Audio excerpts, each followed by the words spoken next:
El día de hoy te contamos sobre la detención de Paul Watson, los aliados inesperados de los ganaderos en Costa Rica, mitos y leyendas de rapaces nocturnos.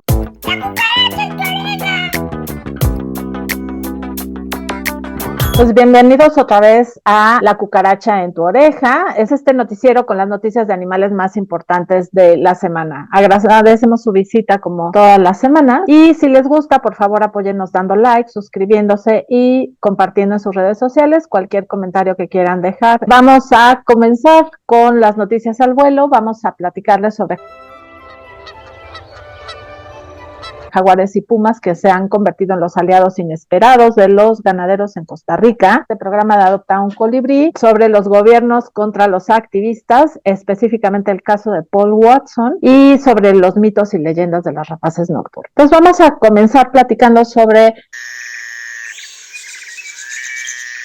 esto que este programa que ya lleva 10 años en Costa Rica y que surge como este par de iniciativas. Por un lado, los ganaderos tratando de pues no tener pérdidas por depredación. El gobierno el área de conservación del gobierno de Costa Rica enfrentándolos porque les pedían que no cazaran a los jaguares ni a los pumas y que los lograran que tenían que conservarlos. Entonces había un choque, de hecho, entre las autoridades ambientales y los ganaderos.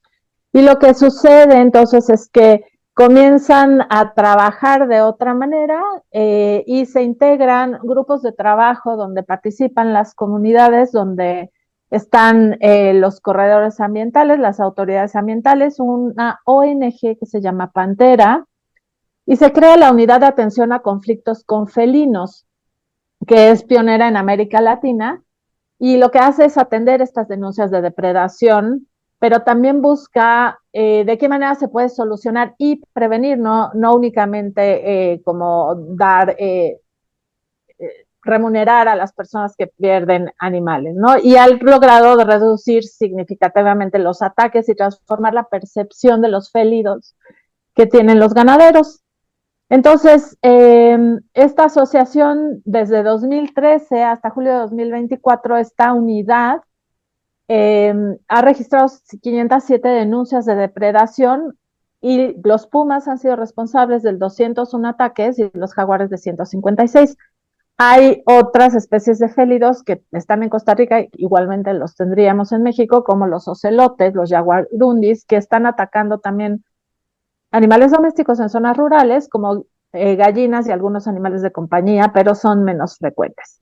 Entonces, gracias a esta integración y participación de todos estos organismos y de la comunidad, se ha logrado identificar lo que le llaman hotspots o puntos calientes de depredación, y entonces han podido diseñar programas de atención específicos.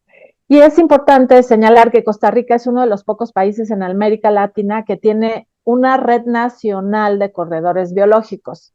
Entonces, tiene un mapa de depredación que sugiere justamente que estos corredores son funcionales para estos grandes felinos, es decir, que si los utilizan. Esta ONG Pantera también está trabajando entre otros países, como en 35 países, incluido México, y ha destacado que Costa Rica es el único país a escala nacional, sabe exactamente dónde tienen estos ataques de depredación y cuáles especies son las responsables, ¿no? Entonces también lograron hacer un convenio con la Corporación Ganadera, que es esta organización que promueve la ganadería sostenible en Costa Rica. Y también estos técnicos de la Corporación Ganadera, esto es súper importante, son ahora los que están recogiendo los reportes de depredación. Entonces, digamos que ya no son así los productores o los ganaderos contra la gente que quiere hacer conservación, sino que las visiones se están integrando y los mismos ganaderos empiezan a tener interés en conservar, ¿no? Por ahí algún comentario que hace una de las personas que trabajan en esta organización Pantera, dice que siempre le pareció muy injusto que cuando había un ataque de felino, la molestia era hacia las autoridades ambientales, cuando también había instituciones en el ámbito ganadero que podrían mejorar mucho, o sea, las condiciones en las que tenían el ganado para reducir la depredación. Entonces, y consideran que muchas veces el que haya depredación es un sinónimo de un mal manejo de la ganadería, ¿no? O inadecuado y que no usa métodos preventivos. Entonces, lo que han logrado hacer es instalar cercas eléctricas de abrevaderos, permitiendo más divisiones y una rotación intensiva del ganado y que haya más control, ¿no? Esto mejora la salud del pastizal y también el ecosistema. También sugieren adoptar búfalos de agua que se pueden adaptar bien a las condiciones de Costa Rica y tienen mucho más desarrollado el comportamiento de defensa hacia estos grandes depredadores. Y las cercas eléctricas ayudan no solo a contener el ganado, sino a evitar que los felinos se metan. Y además han establecido una serie de elementos disuasores como por ejemplo collares con campanas para disuadirlos, postes antidepredación que en cuanto hay algún tipo de movimiento se prenden luces o hacen sonidos y ahuyenta a los depredadores.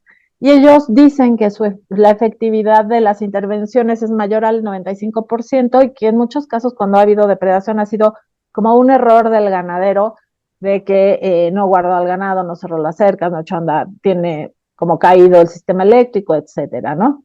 Entonces, ha habido una gran inversión y el hecho de que se haya demostrado que si hay resultados ha logrado que se inviertan hasta $300,000 en la mejora de 400 fincas que están en estas zonas hotspots.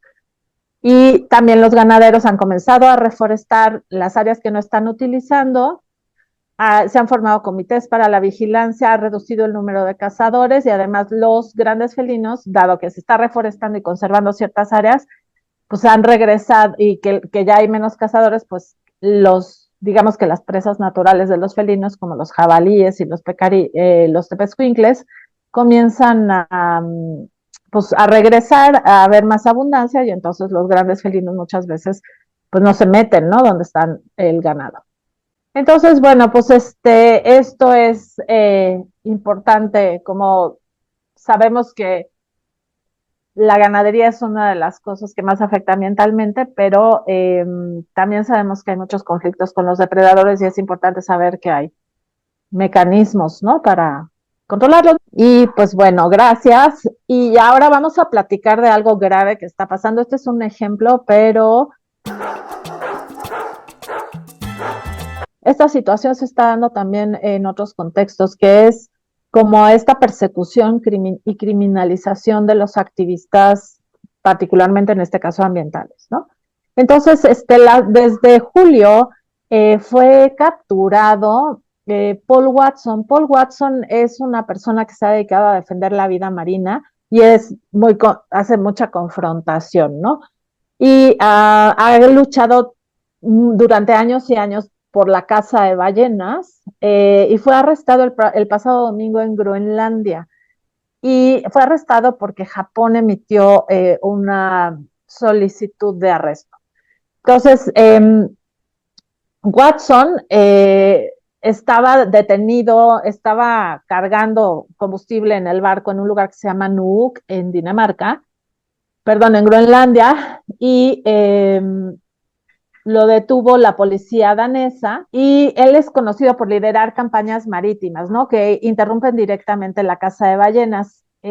Ahorita se me fue el nombre del barco, pero yo creo que todos lo hemos visto, del Sea Shepherd, que era este barco que detenía a los balleneros y los sacaba, porque además los balleneros japoneses, generalmente eran balleneros japoneses que estaban cazando ballenas, violando tratados internacionales fuera de aguas, o sea, estaban dentro de aguas donde estaba prohibido cazar ballenas, y entonces él con su barco muchas veces ahuyentó a estos barcos, interrumpió la caza de ballenas. Entonces, obviamente esto le molestó mucho a Japón, que ha decidido que va a seguir consumiendo carne de ballena, que es tradición y tampoco está comprobado eso, y que no le importa que haya un tratado internacional para la conservación de estos cetáceos, ¿no? Y además lo que hacen es como sumamente cruento. Y bueno, también ha tenido campañas contra la pesca de aletas de tiburón y otras prácticas marítimas que han sido controversiales, ¿no? Entonces, esta detención de Watson ocurrió mientras su tripulación y él se dirigían al Pacífico Norte en una misión para interceptar a un barco que se llama Kanhei Maru, que es de factoría, es un barco factoría japonés, o sea, un barco que captura animales y los procesa ahí mismo. Y este tiene una gran capacidad de alcance y almacenamiento y ha suscitado rumores sobre que una posible reactivación de las expediciones de caza de ballenas en el Océano Antártico por parte de Japón. Entonces, la pena máxima que enfrenta en Japón es de 15 años de prisión, pero Paul Watson tiene, creo que 75 años, entonces prácticamente es cadena perpetua a lo que lo están sometiendo, ¿no? Y este arresto fue por una orden de arresto internacional emitida por Japón, que está relacionada con las actividades anticaza de ballenas desde 2014 en el Océano Austral, donde Japón dejó de cazar ballenas en 2016 precisamente por este tipo de presiones. Y la organización de Watson había señalado anteriormente que la notificación roja había desaparecido hace unos meses, pero ahora lo que cree es que Japón la hizo confidencial para poder, como ponerle una trampa a Watson que se sintiera más confiado y entonces pues pudieran arrestarlo.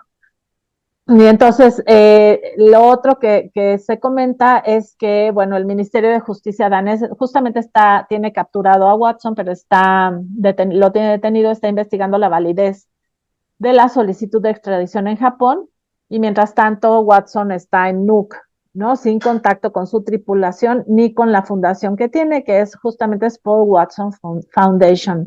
Y solo para comentarles, Paul Watson Foundation está haciendo toda una campaña, pero no solo ellos están haciendo una campaña, la pueden encontrar en redes, para que firmen, y están haciendo distintas estrategias justamente a nivel internacional para que liberen a Paul Watson. Y por otro lado, en México también hay algunas organizaciones que están participando para que ya hubo, creo que una manifestación frente a la embajada danesa, justamente para que liberen a Paul Watson, y en todo el mundo distintos países están realizando esto. Entonces, si pueden, si les interesa, por favor, participen en estas acciones. Es muy grave que se detenga.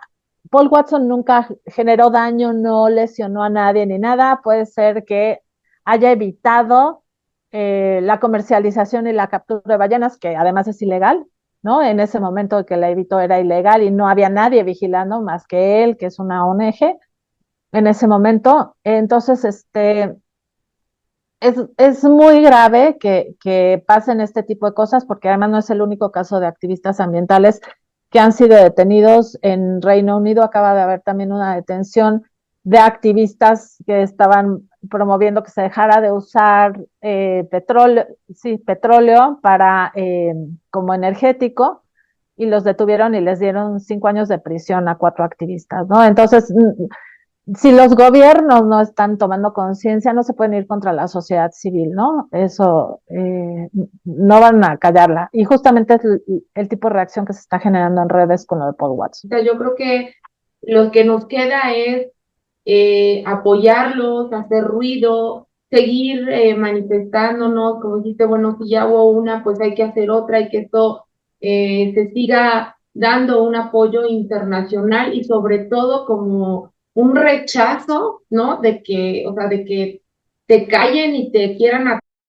por ir hacia lo correcto, ¿no? Hacia lo moralmente correcto, porque entonces o sea, ¿qué podemos esperar si te están, ¿no? deteniendo por hacer lo correcto, por manifestarte, además, por expresar y por defender esas especies que no tienen forma de defenderse, ¿no? Y que el día que se quieren defender son unas asesinas y son, ¿no? De lo peor, y entonces están tirando a los barcos, y entonces hacen un mitote cuando, pues estas pobres especies están en total desprotección y desventaja de todas estas herramientas tecnológicas y grandes buques y barcos que tienen para realizar estas cacerías, ¿no? Entonces, como sociedad, creo que la difusión, el rechazo, el enojo contra esos gobiernos, y que los liberen, porque, o sea, no es de creer. Brevemente les vamos a comentar de esta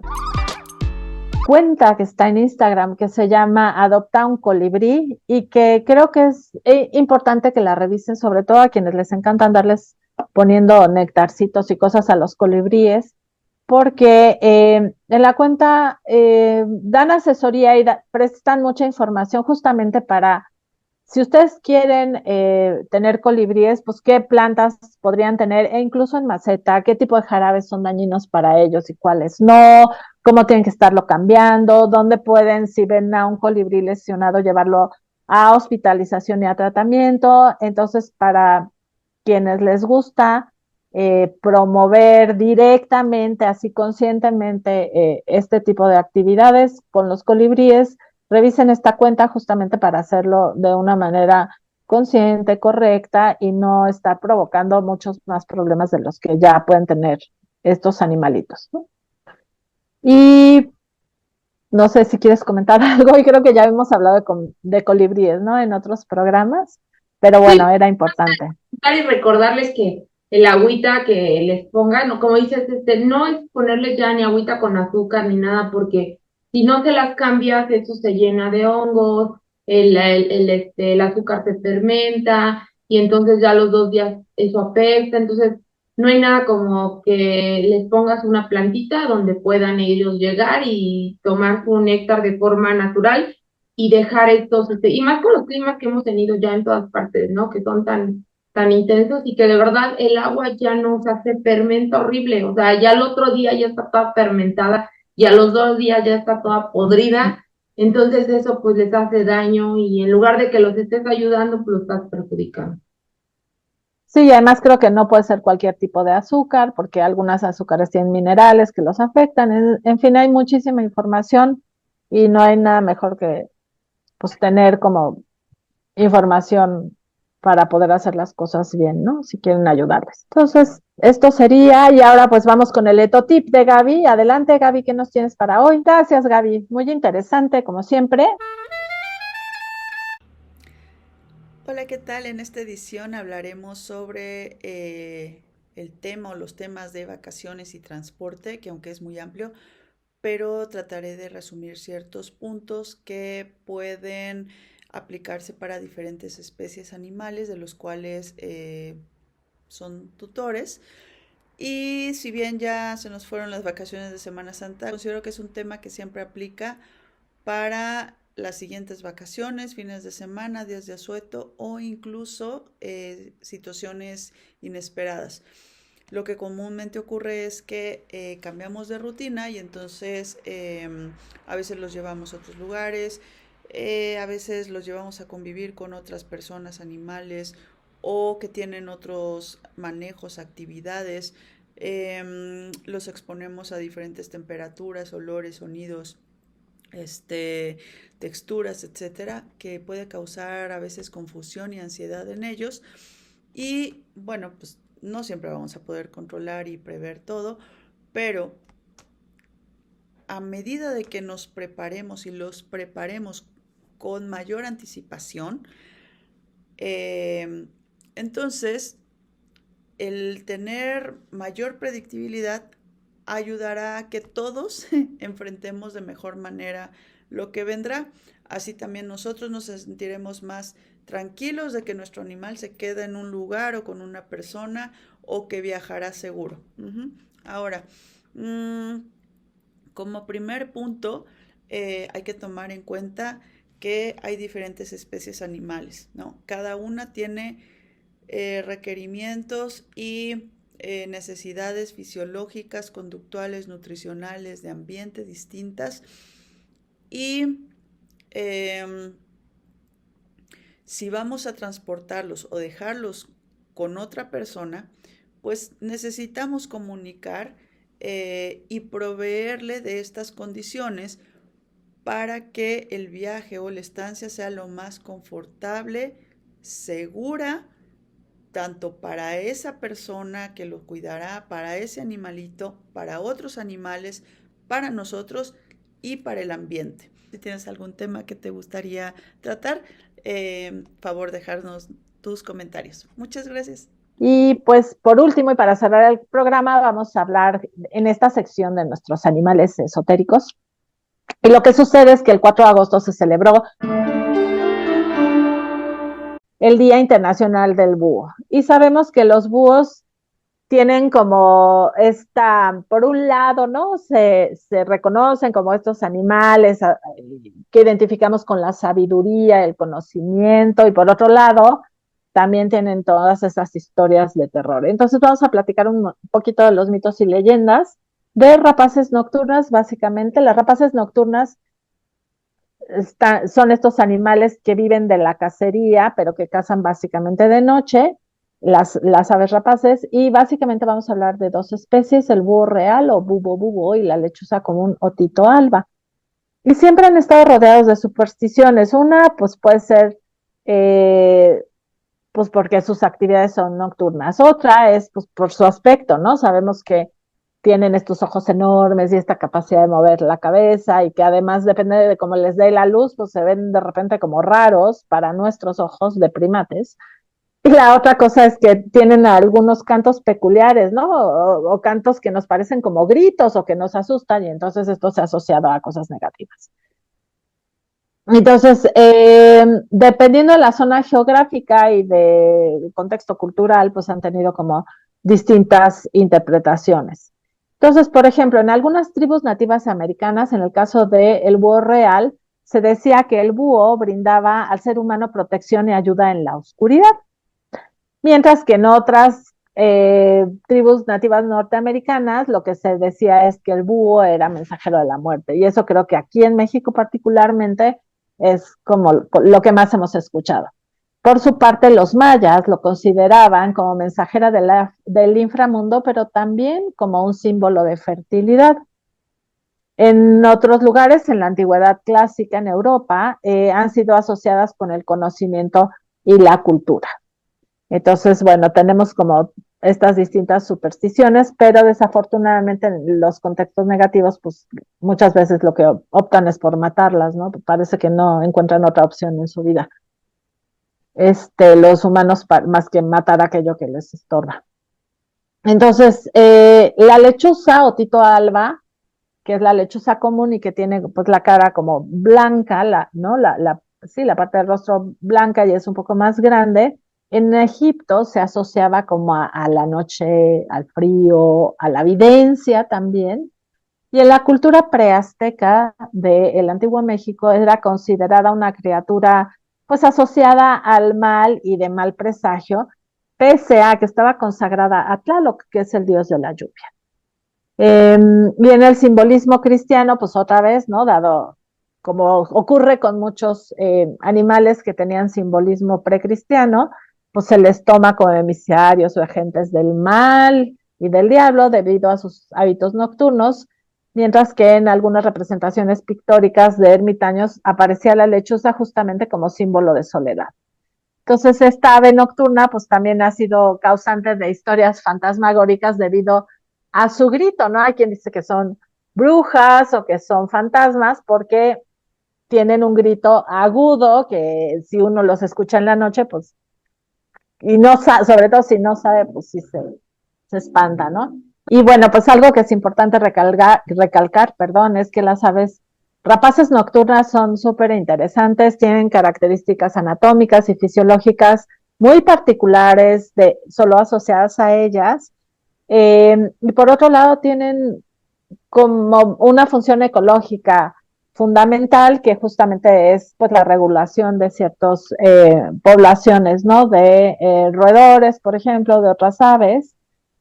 Y a pesar de todas estas mitos y leyendas, pues informándose y aprendiendo más sobre ellas, pues podemos darnos cuenta de que no tiene nada que ver con los significados y maleficios y con el augurio y todas estas cosas, ¿no? Y es importante, pues, entender que estas cuestiones son culturales y son valiosas por eso, pero que eso no implica que tenemos que estar destruyendo a los demás seres que comparten con nosotros el planeta. Y bueno, pues estos mitos y leyendas se han ido desmontando, se han ido entendiendo, se han ido interpretando de manera diferente y pues hay como programas de conservación para estos animales. Además, con tanta destrucción del hábitat de algunas de estas especies, pues tienen otro tipo de problemas de conservación aparte de la depredación. ¿Por qué será que hay esta necesidad o necedad humana, ¿no? de tratar de vincular o de a fuerzas decir que los animales tienen una vinculación específica o representan algo para el humano. O sea, no entiendo esa parte, no sé si me explico. O sea, ¿por qué a fuerzas de la existencia de ese animal tiene que ser para algo humano, ¿no? O sea, esa especie es así porque hay un creador en el que el universo así lo determinó y no está nada más para servicio, para comunicar. No, y aparte, o sea, de verdad no están aquí para cubrir nuestras carencias emocionales, ¿no? Ni para que... No. O sea, es como, tiene que tener una justificación y tengo que agarrarme de algo y que o sea... Pues muchas gracias a todos los que han escuchado el programa y pues que tengan una bonita semana.